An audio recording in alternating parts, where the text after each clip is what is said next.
Hello friends, हम operating system के अंदर मेमोरी मैनेजमेंट का चैप्टर डिस्कस कर रहे थे, जिसमें हमने देखा कि वो कौन कौन सी मेमोरी मैनेजमेंट टेक्निक्स हैं जिनकी मदद से ऑपरेटिंग सिस्टम हमारे कंप्यूटर की मेन मेमोरी को मैनेज करता है। हमने इसमें सबसे पहले पेजिंग की टेक्निक को डिस्कस किया, फिर हमने मल्टी लेवल पेजिंग को डिस्कस किया और आज हम डिस्कस करेंगे कि इन्वर्टेड पेजिंग की टेक्निक क्या है और किस तरह से ऑपरेटिंग सिस्टम कंप्यूटर की मेन मेमोरी को मैनेज करता है। तो चलिए स्टार्ट करते हैं। इन्वर्टेड पेजिंग को समझने से पहले आपको पता होना चाहिए कि पेजिंग में हमने क्या डिस्कस किया था। अगर आपने अभी तक वो लेक्चर नहीं देखा तो आपको इस वीडियो की डिस्क्रिप्शन और आई बटन में उसका लिंक मिल जाएगा, आप पहले वो लेक्चर देख लें। पेजिंग में हमने बात की कि हम अपनी मेन मेमोरी को छोटे छोटे पार्ट्स में डिवाइड कर देते हैं जिनको हम फ्रेम्स कहते हैं। इसी तरह से हम अपने प्रोसेसेस को भी पार्ट्स में डिवाइड कर देते हैं जिनको हम पेजेस कहते हैं। और इस डिवीजन का मकसद ये होता है कि हम अपने इस प्रोसेस के पेजेस को इस मेन मेमोरी के फ्रेम्स के अंदर परफेक्टली लोड कर सकें। और इसके साथ ही ऑपरेटिंग सिस्टम हर प्रोसेस के लिए एक पेज टेबल मेंटेन करता है। इस पेज टेबल में वो ये बताता है कि हमने इस प्रोसेस का कौन सा पेज इस मेन मेमोरी के कौन से फ्रेम के अंदर लोड किया है। लाइक यहाँ पर हमने ये जो पेज नंबर 0 है, ये हमने इस फ्रेम नंबर 0 के अंदर लोड किया है। तो यहाँ पर इसके पेज टेबल में क्या आ जाएगा, जो आपका पेज नंबर 0 है ये फ्रेम नंबर 0 के अंदर लोड है। इसी तरह से ये पेज नंबर 1 हमने इस फ्रेम नंबर 2 के अंदर लोड किया है, तो यहाँ पर क्या आ जाएगा, फ्रेम नंबर 2। तो आपके कंप्यूटर के अंदर जितने भी प्रोसेसेस चल रहे होते हैं, हर प्रोसेस का एक पेज टेबल होता है जो इस चीज़ की इन्फॉर्मेशन रखता है कि हमने उस प्रोसेस के कौन से पेज मेन मेमोरी के कौन से फ्रेम्स के अंदर लोड किए हैं। आगे बढ़ने से पहले हमारे चैनल को सब्सक्राइब कर लें ताकि आने वाली तमाम वीडियोज़ आप तक टाइमली पहुँच सकें। लाइक आपके पास एक और प्रोसेस है, प्रोसेस 2। इनके पेजेस को हमने कुछ यहाँ पर लोड किया है, तो इस प्रोसेस 2 का अलग से एक पेज टेबल होगा। इस तरह से आपके पास एक प्रोसेस 3 है, इसको भी हमने मेन मेमोरी के अंदर लोड किया है, तो इस प्रोसेस 3 का अलग से पेज टेबल होगा। यानी कि अगर आपकी मेन मेमोरी के अंदर 100 प्रोसेसेस आपके पास मौजूद हैं, तो इन 100 प्रोसेसेस के अगेंस्ट आपके पास 100 ही पेज टेबल बनेंगे। तो यहाँ पर एक क्वेश्चन ये राइज होता है कि हमने इन पेज टेबल्स को भी तो कहीं ना कहीं स्टोर करना है। तो बेसिकली ये जो सारे पेज टेबल्स हैं, ये सब भी इस मेन मेमोरी के अंदर ही स्टोर होते हैं। तो जैसे जैसे इन पेज टेबल्स की तादाद बढ़ती रहती है, ये मेन मेमोरी के अंदर ज़्यादा से ज़्यादा जगह यूज़ करते रहते हैं, और यही हमारे पास पेजिंग के अंदर डिसएडवांटेज है।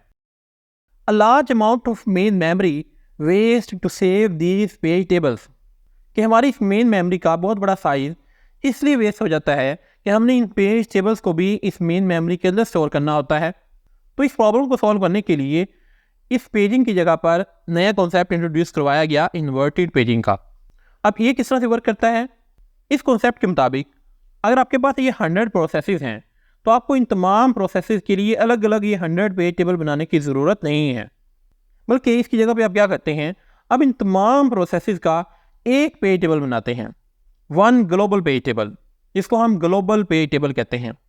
लाइक अगर आप इस डायग्राम में देखें तो हमने इन तमाम प्रोसेसेस का ये जो अलग अलग ये पेज टेबल्स बनाए हैं, ये हम रिमूव कर देंगे यहाँ से, और इन तमाम प्रोसेसेस के लिए एक पेज टेबल यहाँ पर मेंटेन करेंगे, और उस पेज टेबल को हम कहेंगे ये ग्लोबल पेज टेबल है।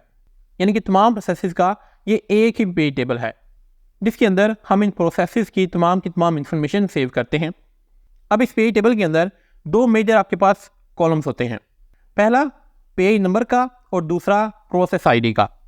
और यहाँ पर ये जो हर रो है ये बताती है फ्रेम नंबर को, यानी कि हर फ्रेम नंबर के अगेंस्ट हम बताते हैं कि उस फ्रेम नंबर के अंदर कौन सा पेज नंबर मौजूद है और उस पेज नंबर की प्रोसेस आईडी क्या है। लाइक अगर हम बात करें यहाँ पर फ्रेम नंबर 0 की, तो हम चेक करेंगे कि मेन मेमोरी के फ्रेम नंबर 0 के अंदर हमने क्या सेव किया हुआ है। तो ये आपके पास मेन मेमोरी है और इसका ये जो फ्रेम नंबर 0 है वो ये वाला है। अब इस फ्रेम नंबर 0 के अंदर हमारे पास क्या है, कि पेज नंबर 0 मौजूद है। तो यहाँ पर मैं पेज नंबर के अंदर क्या लिख दूंगा, पेज नंबर 0। अब हमने चेक करना है कि ये पेज नंबर 0 की प्रोसेस आईडी क्या है। तो ये पेज नंबर 0 को अगर हम बैक ट्रैक करें, तो यहाँ पर बैक ट्रैक करने से हमें पता चला कि जो पेज नंबर 0 है ये कौन से प्रोसेस का है, ये इस प्रोसेस 1 का है। तो हम यहाँ पर सेव कर देंगे प्रोसेस 1। बेसिकली यहाँ पर इस प्रोसेस 1 की प्रोसेस आईडी आएगी। हमारे कंप्यूटर के अंदर जितने भी प्रोसेसेस चल रहे होते हैं, ऑपरेटिंग सिस्टम हर प्रोसेस को एक आईडी असाइन करता है। तो यहाँ पर प्रोसेस 1 की बेसिकली आईडी स्टोर होगी। इसी तरह से हम चेक करेंगे कि फ्रेम नंबर 1 के अंदर क्या है।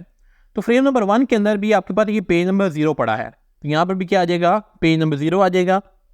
अब अगर आप इस पेज नंबर 0 को बैक ट्रैक करें तो बैक ट्रैक करने से हमें पता चला कि जो पेज नंबर 0 है ये किसका है, ये इस प्रोसेस 2 का है, तो यहाँ पर इस प्रोसेस 2 की आईडी आ जाएगी। इसी तरह से ये तमाम फ्रेम्स का जो डाटा है वो हम इस पेज टेबल के अंदर स्टोर कर लेंगे। तो इस चीज़ से हमें पता चलता है कि आपके पास इस पेज टेबल के अंदर ये नंबर ऑफ रोज किसकी इक्वल होंगी, ये इक्वल होंगी कि आपकी इस मेन मेमोरी के अंदर ये फ्रेम्स कितने हैं। अगर आपके पास यहाँ पर 1000 फ्रेम्स होंगे तो आपके पास इस पेज टेबल के अंदर 1000 एंट्रीज होंगी। जैसा कि इस मेन मेमोरी के अंदर हमारे पास 0 से लेकर 7 तक फ्रेम्स हैं, यानी टोटल 8 फ्रेम्स हैं यहाँ पर। तो इस पेज टेबल के अंदर भी 0 से लेकर 7 तक ही एंट्रीज होंगी, जिसमें हम बताएंगे कि कौन से फ्रेम के अंदर कौन सा पेज और कौन सा प्रोसेस लोड है। अब यहाँ पर एक और क्वेश्चन अराइज होता है कि सीपीयू इस पेज टेबल की मदद से किस तरह से डाटा एक्सेस करेगा। तो बेसिकली सीपीयू बताएगा कि उसको कौन सा पेज नंबर चाहिए। /4 सीपीयू कहता है कि उसको पेज नंबर 0 चाहिए, तो हम चले जाएंगे अपनी इस पेज टेबल के अंदर और चेक करेंगे कि पेज नंबर 0 कहाँ कहाँ पर है। तो इस पेज टेबल में अगर देखें तो आपके पास ये 3 जगह पर पेज नंबर 0 पड़ा है, एक फ्रेम नंबर 0 के अंदर, एक फ्रेम नंबर 1 के अंदर और एक फ्रेम नंबर 4 के अंदर। अब हमें कैसे पता चलेगा कि सीपीयू कौन से पेज नंबर 0 की बात कर रहा है, क्योंकि यहाँ पर तो 3 पेज नंबर 0 मौजूद हैं। तो इसके लिए मेमोरी मैनेजमेंट यूनिट को ये भी बताना पड़ेगा कि ये पेज नंबर 0 कौन से प्रोसेस का है। लेट्स सपोज वो कहता है कि ये पेज नंबर 0 प्रोसेस 1 का है, तो जब हम ये पता चल जाएगा तो हम यहाँ से इजीली फाइंड कर सकते हैं कि सीपीयू इस फ्रेम नंबर 0 की बात कर रहा है, क्योंकि इस फ्रेम नंबर 0 के अंदर बेसिकली प्रोसेस 1 का पेज नंबर 0 मौजूद है और यही सीपीयू को चाहिए। तो ये पेज टेबल हमें बता देगा कि आपका ये जो रिक्वायर्ड डाटा है ये फ्रेम नंबर 0 के अंदर मौजूद है। तो operating system simply main memory के अंदर इस फ्रेम नंबर 0 के अंदर जाएगा और यहाँ पर जो भी डाटा पड़ा होगा वो लाकर सीपीयू को प्रोवाइड कर देगा। तो इस तरह से बेसिकली आपका जो इन्वर्टेड पेजिंग का कॉन्सेप्ट है ये वर्क करता है। तो इस टेक्निक का हमें फ़ायदा क्या हुआ? सबसे पहला फ़ायदा ये है use less space than paging, कि ये टेक्निक मेन मेमोरी की जो स्पेस है वो बहुत कम यूज़ करती है, क्योंकि यहाँ पर हमें हर प्रोसेस के लिए अलग अलग पेज टेबल को स्टोर नहीं करना पड़ता, बल्कि हम एक ग्लोबल पेज टेबल बनाते हैं जो पेजिंग की निस्बत कम स्पेस लेता है।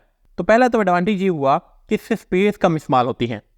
सेकेंडली ईजी टू मेनटेन, अब क्योंकि यहाँ पर सिर्फ एक ही पेज टेबल है तो इसको मेनटेन करना भी आसान होता है। इसकी बजाय अगर आपके पास मल्टीपल पेज टेबल हों तो उनको मेनटेन करना, उनको इस्तेमाल करना थोड़ा मुश्किल होता है। दूसरा एडवांटेज हमारे पास ये हुआ। अब ये तो थे एडवांटेजेस, लेकिन इन एडवांटेजेस के बावजूद इन्वर्टेड पेजिंग का कॉन्सेप्ट इतना ज़्यादा इस्तेमाल नहीं हुआ, इतना ज़्यादा पॉपुलर नहीं हुआ। उसकी रीज़न क्या है?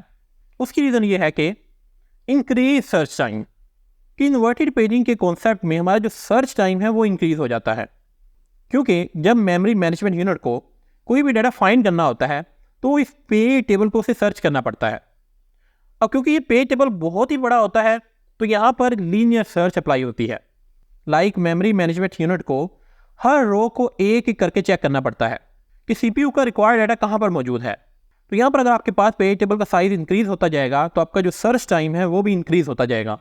और आजकल मॉडर्न वर्ल्ड के अंदर सबसे ज़्यादा जो इंपॉर्टेंट चीज़ है वो टाइम है। हर यूज़र ये चाहता है कि उसका जो भी काम है वो जल्द से जल्द हो, उसके भी टाइम ना लगे, चाहे उसकी कॉस्ट जितनी मर्जी बढ़ जाए लेकिन उसके ऊपर टाइम जो है वो कम से कम लगना चाहिए।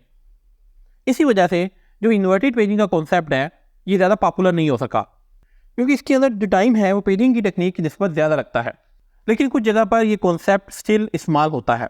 तो इस तरह से बेसिकली इन्वर्टेड पेजिंग का कॉन्सेप्ट वर्क करता है। आई होप आपको क्लियर हो गया होगा कि इन्वर्टेड पेजिंग का कॉन्सेप्ट पेजिंग के कॉन्सेप्ट से किस तरह से डिफरेंट है। आज के लिए इतना ही, मिलते हैं नेक्स्ट लेक्चर के अंदर। Thank you very much.